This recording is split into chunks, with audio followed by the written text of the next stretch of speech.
सभी साथियों को जय भीम। मैं रविंद्र कुमार। साथियों, अभी सावन का महीना, सावन के महीने में आप लोग जगह जगह देखते हैं कि जो लोग कावड़ लेने के लिए जा रहे हैं, कावड़ लेने की एक भीड़ लगी हुई है, एक दूसरे से होड़ कर रहे हैं और होड़ करके कि मैं कावड़ को, कोई कहता है 150 किलो की कावड़ लेके आ रहे हैं, 150 लीटर पानी की, कोई कहता है 250 लीटर पानी की। तो इस तरीके से जो कावड़ लेके आने वाले लोग हैं, कहीं ना कहीं आप देखें वो दलित समाज या कहें भंगी कहें, चमार कहें, या धोबी कहें, धानुक कहें, गडरिया कहें या जाट कहें, ये सभी लोग दलित ही समाज में से आते हैं।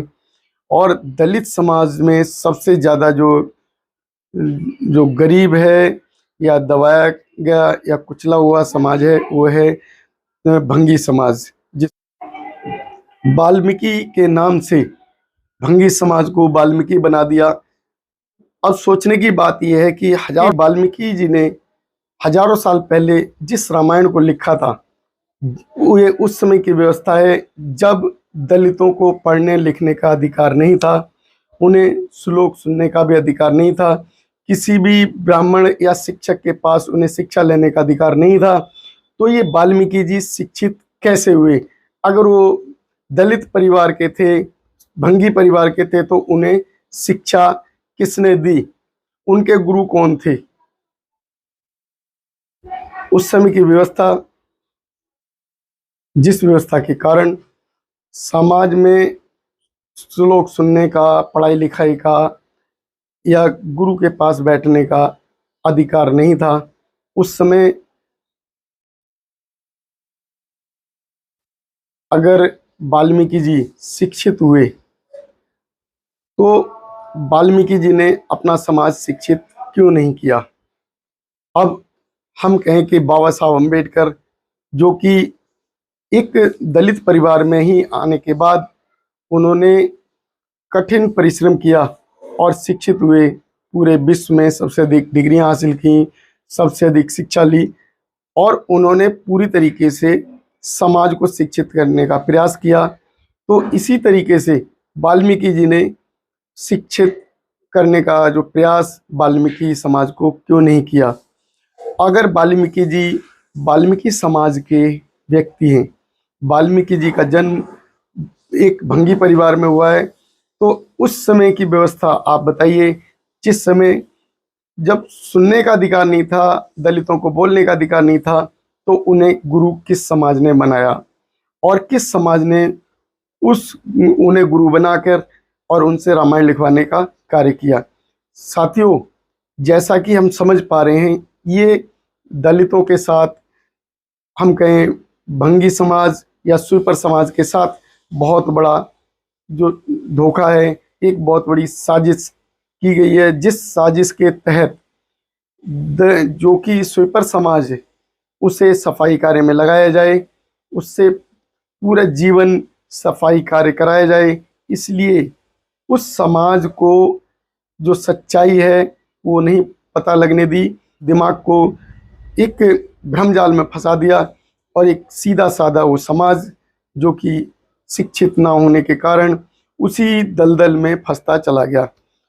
अगर हम माने कि अगर किसी परिवार का पिता शिक्षित है तो वह चाहेगा हर हालत में उसके बच्चे शिक्षित हो जाएं, वह नहीं चाहेगा कि उसके बच्चे अशिक्षित रहें।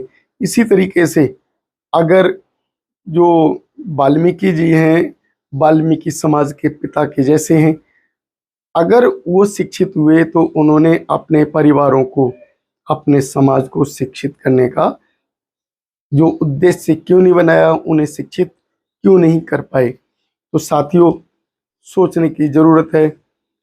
अगर हम इस बात पर सच्चाई से सोचें, इसको गहन तरीके से सोचने की कोशिश करें, तो हम इसी निर्णय पर निकलेंगे कि ये स्वीपर समाज के साथ बहुत बड़ा धोखा है। वाल्मीकि जी ब्राह्मण थे, इसीलिए उन्होंने वाल्मीकि समाज को शिक्षित नहीं किया।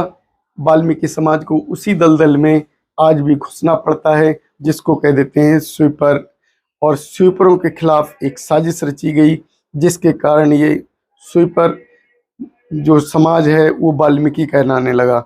वाल्मीकि समाज कहलाने का जो क्रेज़ है बहुत ज़्यादा पुराना नहीं है। ये जो वाल्मीकि शब्द इस्तेमाल किया गया, उसका इस्तेमाल आज़ादी के बाद इसका इस्तेमाल किया गया। इससे पहले उसको भंगी समाज कहा जाता था। तो आप सोचें कि जिस समाज को हम हजारों वर्षों से दबाया गया, कुचला गया और शोषण किया गया, उससे अपने मलमूत्र को उठवाया गया, और आज भी हम वही समाज इस्तेमाल करते हैं अपने मलमूत्र का उठवाने के लिए। जो हम लोग मल करते हैं, उस मल को गटर के अंदर प्रवाहित कर देते हैं, लेकिन वही गटर अगर ब्लॉक हो जाता है, जाम हो जाता है, तो आज भी आज़ादी के 76 साल के बाद भी यही भंगी समाज, जिसे कहें वाल्मीकि समाज, उस गटर में घुसकर सफाई का कार्य करता है। और सफाई कार्य में वो पूरी तरीके से अपनी निष्ठा दिखाता है, उस गटर की पूरी सफाई करता है। लेकिन पूरी मेहनत के बावजूद उस समाज को सफाई का कार्य तो करा लिया जाता है, लेकिन मेहनताना उतना नहीं मिल पाता। अब सोचने की बात यह है कि ये वाल्मीकि समाज, जो कि वाल्मीकि के नाम से जाना जाता है, वाल्मीकि जो कि रामायण के रचयिता माने जाते हैं, और रामायण के रचयिता होने के बावजूद एक वाल्मीकि समाज को बहका दिया कि ये वाल्मीकि जो कि भंगी समाज से थे, लेकिन हकीकत ये नहीं है। वाल्मीकि जो कि भंगी समाज से नहीं थे, वाल्मीकि एक ब्राह्मण जाति से बिलोंग करते थे, ब्राह्मण जाति के वो व्यक्ति थे। उन्होंने किस तरीके से उनका जो शोषण हुआ, ब्राह्मण व्यवस्था के लोगों ने वो एक एक वाल्मीकि को ब्राह्मण से भंगी बना दिया, और हमारे जो स्वीपर समाज, जिसको भंगी कहते हैं, भंगी समाज को बरगलाने के लिए उसे उस ब्राह्मण को भंगी बनाकर और उस पूरे समाज को अपने ब्राह्मण समाज में जोड़ लिया, केवल और केवल पूरे जीवन उससे सफाई का कार्य लेने के लिए। अब आप सोचिए, अगर वाल्मीकि जी ने 10,000 साल पहले रामायण लिखी थी, तो आज के समय जो कि आपको अभी जो कहा है, सोचने की जरूरत है।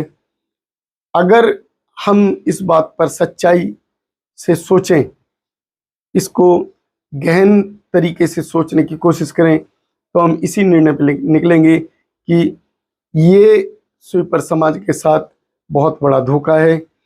वाल्मीकि जी ब्राह्मण थे, इसीलिए उन्होंने वाल्मीकि समाज को शिक्षित नहीं किया।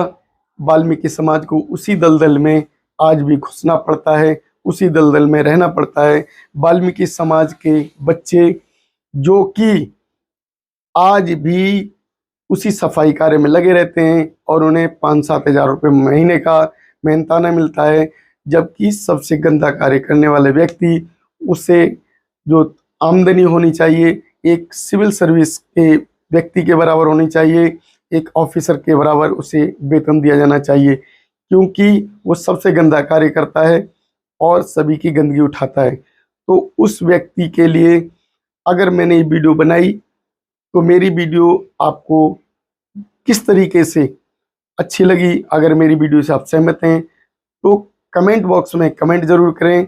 वीडियो लाइक शेयर अवश्य से करें, जिससे हमारा ये स्वीपर समाज कुछ सोचे समझे और गहन अध्ययन करे, पढ़े लिखे और शिक्षित हो जाए।